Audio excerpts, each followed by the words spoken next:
ভারতের দালাল, ভারতের এজেন্ট আপনার সন্তোষ শর্মাকে নিয়ে সাংবাদিক ইলিয়াস আমিরে জামাতকে নিয়ে যেই বক্তব্য দিয়েছে, এটা অত্যন্ত দুঃখজনক। তার কারণ আমিরে জামাত একটি প্রোগ্রাম আপনার যে হিন্দু মহাজোট এবং বুদ্ধ তাদেরকে নিয়ে একটি সাংবাদিক সম্মেলন এবং তাদের সাথে আপনার কিভাবে সম্পর্ক ভালো রাখা যাবে এবং আগামী রাজনীতিতে কি ভূমিকা পালন করতে পারবে এ বিষয় নিয়ে যখন আমিরে জামাত এবং ডক্টর শফিকুর রহমান সাহেব ওনার নেতৃত্বের মাধ্যমে যে হিন্দু মহাজোটের নেতাদের সাথে একটি আপনার সাংবাদিক সম্মেলন বা একে অপরের মত বিনিময় অনুষ্ঠানে বক্তব্য দিয়েছে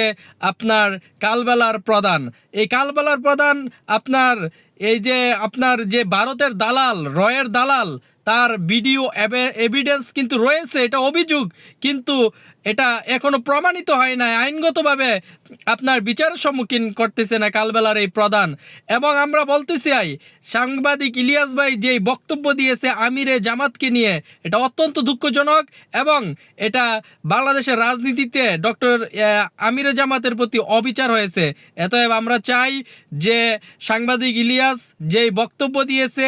ভারত বিরোধিতা করতে গিয়ে আমিরের জামাতের বিরুদ্ধে যে অশ্লীল বাক্য ব্যবহার করেছে, এটা আসলে আমরা সাধারণ মানুষ হিসেবে ওনার থেকে এটা আশা করি নাই এবং এটি অ্যাকসেপ্ট করতে পারতেছি না। ওনার যে বক্তব্য, বডি ল্যাঙ্গুয়েজ অত্যন্ত দুঃখজনক। অতএব সাংবাদিক ইলিয়াস ভাইকে বলতে চাই, আপনি যেই ভুল করেছেন অবশ্যই এই ভুলের জন্য আপনি দুঃখ প্রকাশ করবেন এবং আমিরে জামাতকে নিয়ে আপনার যে বাজে মন্তব্য,